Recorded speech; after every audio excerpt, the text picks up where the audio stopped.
और यही मैसेज मैं देना चाहता हूँ कि इस तरह की वारदात की हमारे इलाके में कोई जगह नहीं है। अगर क्रिमिनल एलिमेंट्स को ये लगता है कि वो आके जनरल पॉपुलेस को परेशान कर सकते हैं, वेपन यूसेज कर सकते हैं, बुलेट्स फायर कर सकते हैं और उसके बाद जाके भी अपने आप को सेल्फ ग्लोरीफाई कर सकते हैं on various social media platform, law enforcement agencies को चैलेंज कर सकते हैं, कंप्लेनेंट पे बार बार प्रेशर देके उसमें दहशत फैला सकते हैं, then the police is up to the task to contain these elements. Sir, Nabi Karim, Paharganj और दूसरे इलाकों में बिल्डर्स ऐसे बहुत से हैं, इन्होंने स्पेसिफिकली इसी को क्यों टारगेट किया है, या इसका क्या ऐसी वजह है कि जिसको इसने पर्टिकुलर टारगेट किया है? फरहान साहब, ये जो हमारे बिल्डर हैं महेश चंद जी और इनके बेटे राहुल जिंदल, वो उस इलाके के जाने माने बिल्डर हैं, कह सकते हैं कि मार्केट लीडर्स हैं। उसके जहाँ तक बिल्डर्स की मार्केट का सवाल है, तो टारगेट उनको इस तरीके से किया गया कि अगर जो सबसे बड़े जाने माने बिल्डर अगर दहशत में आ जाएंगे और वो इनको एक्सटॉर्शन मनी देने लगेंगे तो everybody else will follow in line. Central district के थाना नबी करीम इलाके पे एक नामी ग्रामी बिल्डर को एक्सटॉर्ट करने की और साथ ही उसको जान से मारने की धमकी देने के मामले में एक ज्वाइंट ऑपरेशन के दौरान कल रात दिल्ली गेट कब्रिस्तान के जस्ट पीछे, यानी जो प्रेस एरिया है इंडियन एक्सप्रेस की बिल्डिंग के पास में, वहाँ जब मालूम हुआ पुलिस को कि पवन पहलवान वहाँ से गुजरने वाला है एक मोटरसाइकिल पर, पुलिस ने ट्रैप लगाया और उसके बाद जब उसे रोकने की कोशिश की तो उसने पुलिस टीम पर फायरिंग कर दी। जवाबी कार्रवाई करते हुए पवन पहलवान के दोनों पैरों पर गोली मार दी। फिलहाल वो तो अस्पताल में, लेकिन उसके जो बाकी के साथी हैं, या आपके स्क्रीन पर आप लोग देख पा रहे हैं, इनको भी पुलिस ने गिरफ्तार किया है। डीसीपी सेंट्रल डिस्ट्रिक्ट सबसे कुछ ही लम्हों में एक प्रेस कॉन्फ्रेंस करने जा रहे हैं जिसमें तमाम डिटेल्स वगैरह वो देंगे। उसमें ही पता लग पाएगा कि आखिर ये पूरा मामला था क्या और क्यों इन सब ने मिल करके उसी नामी ग्रामी बिल्डर को, पहाड़गंज का नबी करीम इलाके का, वो उसको किस तरीके से धमकी दे करके वसूली करने की उसके साथ में कोशिश की थी ताकि अपना वर्चस्व कायम कर सकें। एक यही इन लोगों की पहल और कोशिश थी, लेकिन पुलिस ने इस एनकाउंटर करके इनको गिरफ्तार करके इसके बाद में जो सुलझाने का दावा किया है उससे इलाके में खासतौर से बिल्डर्स और होटलियर्स वगैरह में सुकून की सांस ली है।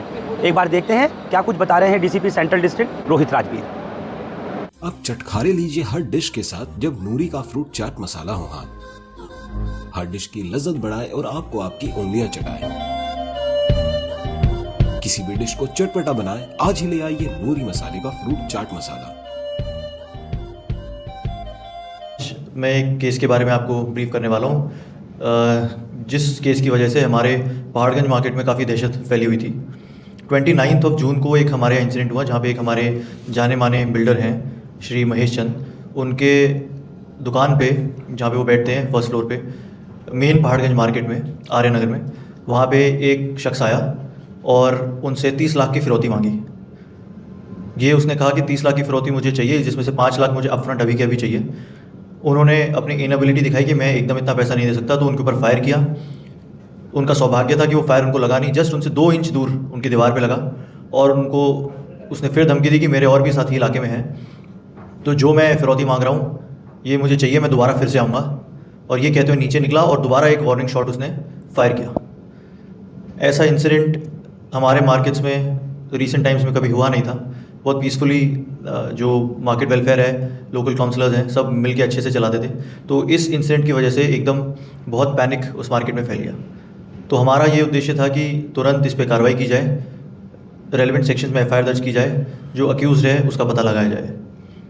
इसी मुहिम में जब हमने पर्चा दर्ज किया और उसके बाद हम वेरियस इंटेलिजेंस सोर्सेज को एक्टिवेट करने लगे, हमने टेक इन पे काम किया, ह्यूमिट पे काम किया, तो धीरे धीरे हमें पता लगने लगा कि जो ये वारदात है इतनी सिंपलिस्टिक नहीं है। ऐसा नहीं है कि कोई आदमी विदाउट एनी प्लानिंग आया और फायर करके चला गया, इसके पीछे बहुत डीप रूटेड कॉन्स्पिरेसी है। खैर, एक तरफ हम उस पर काम कर रहे थे कॉन्स्पिरेसी खोलने में, बट दूसरी तरफ जो ये हमारा अक्यूज़ड है, जिसकी आइडेंटिटी बाद में पवन पहलवान के नाम से खुली, जो 23 साल का एक व्यक्ति है, परनाला बहादुरगढ़ का रहने वाला, ये व्यक्ति लगातार अरेस्ट इवेड कर रहा था और इंस्टाग्राम के थ्रू हमारे कंप्लेनेंट को डायरेक्ट थ्रेट कर रहा था वारदात के बाद। इस तरह की बातें बोल के इस बार बच गया, अगली बार बताता हूँ। लॉ एनफोर्समेंट एजेंसीज़ को ओपनली चैलेंज कर रहा था, डिफरेंट लोकेशंस बदल के कंप्लेनेंट को इतनी दहशत में ला रहा था और इस तरह से प्रूव करना चाह रहा था कि मैंने खुलेआम मार्केट में फायरिंग की है, तो अब मेरा नाम बहुत बढ़ गया है, तो अब मैं कुछ भी कर सकता हूँ। इस तरीके से उसने अपने आप को पोर्ट्रे करने की कोशिश की। उसका इंस्टाग्राम हैंडल है, वो काफ़ी पब्लिक है, आप देख भी सकते हैं। उसके अंदर उसने काफ़ी अभद्र भाषा का इस्तेमाल किया, कंप्लेनेंट के लिए भी, अपने आप को बढ़ाने के लिए भी, लॉ इन्फोर्समेंट एजेंसीज के लिए भी, और उसके अलावा जो एक न्यूज़ 30th को छपी थी इस इंसिडेंट के बारे में, 29th को इंसिडेंट हुआ, 30th को एक न्यूज़ छपी कि ऐसा अटेम्प्ट टू मर्डर का एक केस हुआ है जिसमें उसने फायरिंग की है। उस न्यूज़ को बहुत ही प्राउडली उसने अपने इंस्टाग्राम हैंडल पे स्टोरी की तरह पोस्ट किया, एक ऑडियो ट्रैक के साथ, सिर्फ ये प्रूव करने के लिए कि जो ये इंसिडेंट हुआ he is very proud of it, और वो आगे भी ऐसे इंसिडेंट्स करता रहेगा अगर उसकी एक्सटॉर्शन की डिमांड मीट नहीं हुई। तो इस वजह से जो हमारे सिर्फ कंप्लेंट ही नहीं, वो पूरा का पूरा मार्केट के जितने भी मौजूद लोग हैं, जितने भी हमारे well established economically well of जितने भी बिल्डर्स होटेलियर्स हैं, सब में एक बहुत ही दहशत का माहौल था। और हर तरफ से वो ये ट्राई कर रहे थे कि किसी भी तरीके से ये केस सॉल्व हो। तो मैं बताना चाहूँगा उनकी तरफ से भी हमें बहुत सपोर्ट रहा, जो लोकल हमारे होटेलियर्स बिल्डर्स हैं और जो हमारे लोकल काउंसिलर्स हैं, उनका बड़ा सपोर्ट रहा। जहाँ जहाँ हमें इन्फॉर्मेशन चाहिए थी तो थ्रू वेरियस सोर्सेज हमने इन्फॉर्मेशन कलेक्ट करने की कोशिश की। पहला हमें ब्रेक थ्रू मिला इसमें जब हमें एक व्यक्ति के बारे में पता चला जिसका नाम है विशाल भाटी एलियास भांजा। ये 21 साल का एक लड़का है और ये किसी एक सोर्स के थ्रू हमें इसका पता चला। जब इसको हम लेके आए तो इसने हमें बताया कि 29th को जब इंसिडेंट हुआ उससे पहले 27th को ये विशाल, पवन और एक और इनका साथी शक्ति, ये तीनों आके इस जगह का रेकी करके गए थे। रेकी करके गए, देख के गए कि एंट्री एग्जिट इसका कहाँ पे है, कितनी जल्दी आदमी अंदर घुस सकता है और वापस आ सकता है, ये पूरा प्लान ये करके गए। तो इसमें फिर एक और हमारा नाम जुड़ गया शक्ति। फिर हम शक्ति को ढूंढने लगे।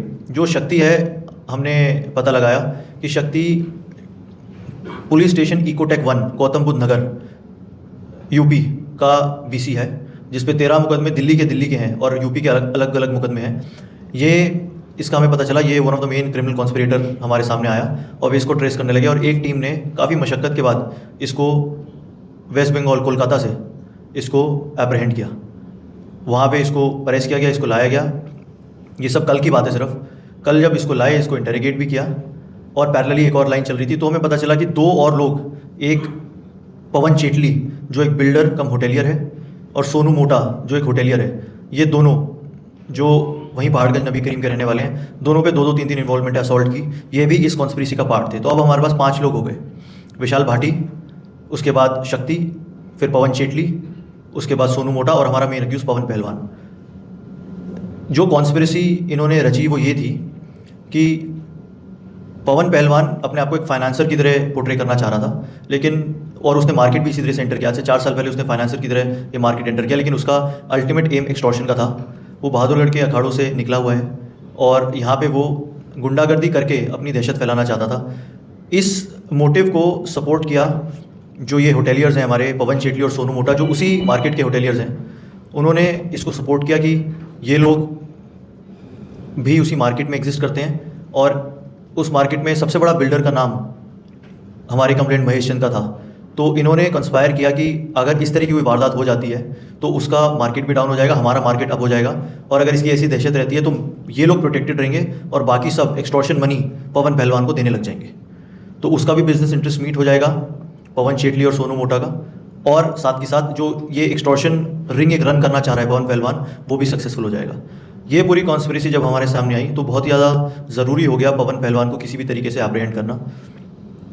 एक पैरेलल इन्फॉर्मेशन जो हमारी रन कर रही थी उसके तहत हमें पता लगा कि ये कब्रिस्तान ओल्ड PHQ के पीछे इलाके में इसके आने की खबर है, वहाँ पे ये स्पॉट हो सकता है। तो वहाँ पे हमारी एक टीम ने ट्रैप लगाया और इसको रोकने का इशारा किया, नहीं रुका। इसने पुलिस टीम पे फायर किया। एक हमारे हेड कांस्टेबल साहब के BP पे फायर लगा। जवाबी फायरिंग में इसके दोनों पैरों पे गोली लगी है और अभी ये अंडर ट्रीटमेंट हॉस्पिटल में है। उसके अलावा इससे हमारे पास एक मधु विहार की चोरी की एक बाइक बरामद हुई है ऑन स्पॉट, जिसको लेके ये एस्केप करने की कोशिश कर रहा था, और वेपन रिकवर हुआ है और इस पूरी कॉन्स्पिरेसी का खुलासा हुआ है। साथ ही साथ मैं ये भी बताना चाहता हूँ कि अल्टीमेट एम इसका यही था कि अगर मैं इस तरीके की वारदात कर देता हूँ तो पूरा मार्केट मेरे लिए ओपन हो जाएगा, मैं पूरा एक्सटॉर्शन भी रन कर पाऊँगा। और इसका इंटेंट ये था कि मार्केट से लाखों रुपए महीने के ये मंथली टाइप बांध ले और उसके बाद होटल इंडस्ट्री में भी एंटर करे, तो होटल भी रन करेगा, साथ ही साथ एक्सटॉर्ट भी करेगा और पूरा मार्केट को कंट्रोल करेगा। ये एक पूरी वारदात को अंजाम देने के लिए इन 5 लोगों ने हफ्ता 10 दिन बैठ के कंस्पायर किया है अपने अपने इंटरेस्ट के लिए, और इन पांचों के एप्रीहेंशन के बाद ये पूरा रिंग हम ब्रेक करने में सक्सेसफुल रहे हैं। और thank you, now we are open for sir, Nabi Karim, Paharganj या और दूसरे इलाकों में बिल्डर्स ऐसे बहुत से हैं, इन्होंने स्पेसिफिकली इसी को क्यों टारगेट किया है, या इसका क्या ऐसी वजह है कि जिसको इसने पर्टिकुलर टारगेट किया है? फरहान साहब, ये जो हमारे बिल्डर हैं महेश चंद जी और इनके बेटे राहुल जिंदल, वो उस इलाके के जाने माने बिल्डर हैं, कह सकते हैं कि मार्केट लीडर्स हैं उसके, जहाँ तक बिल्डर्स की मार्केट का सवाल है। तो टारगेट उनको इस तरीके से किया गया कि अगर जो सबसे बड़े जाने माने बिल्डर अगर दहशत में आ जाएंगे और वो इनको एक्सटॉर्शन मनी देने लगेंगे तो everybody else will follow in line. Sir, Pawan Pehlwan का प्रोफाइल क्या है सर? पवन पहलवान की सरप्राइजिंगली कोई प्रीवियस इन्वॉल्वमेंट नहीं है, लेकिन पवन पहलवान जैसे मैंने बताया अखाड़ों से निकला हुआ है और 4 साल पहले उसने मार्केट एंटर करने की कोशिश की थी होटल बिजनेस में, फिर वो अपने आप को फाइनेंसर की तरह पोर्ट्रे करने लग गया।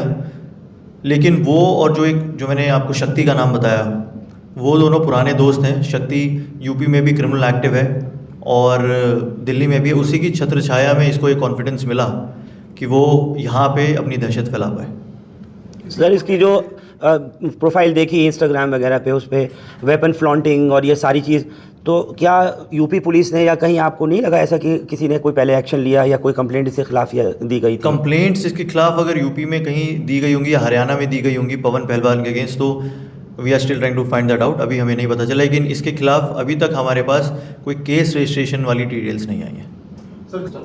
हमें इनसे अभी एक पिस्टल रिकवर हुई है। सर, ये पुराने PHQ के पीछे जो आपने बताया प्रेस एरिया है जहाँ कब्रिस्तान का आप जिक्र कर रहे हैं, तो वहाँ पर ये क्या टाइम था जिस वक्त में इसको रोकने की टीम ने कोशिश की और इसने फायर किया, फिर रिटेलिएशन हुआ? ये वारदात कल रात 10 बजे के आसपास की है, जब ये इन्फॉर्मेशन आई और ट्रैप लगाया गया और उसके बाद ये ऑपरेशन हुआ है। Thank you sir. Thank you. Thank you.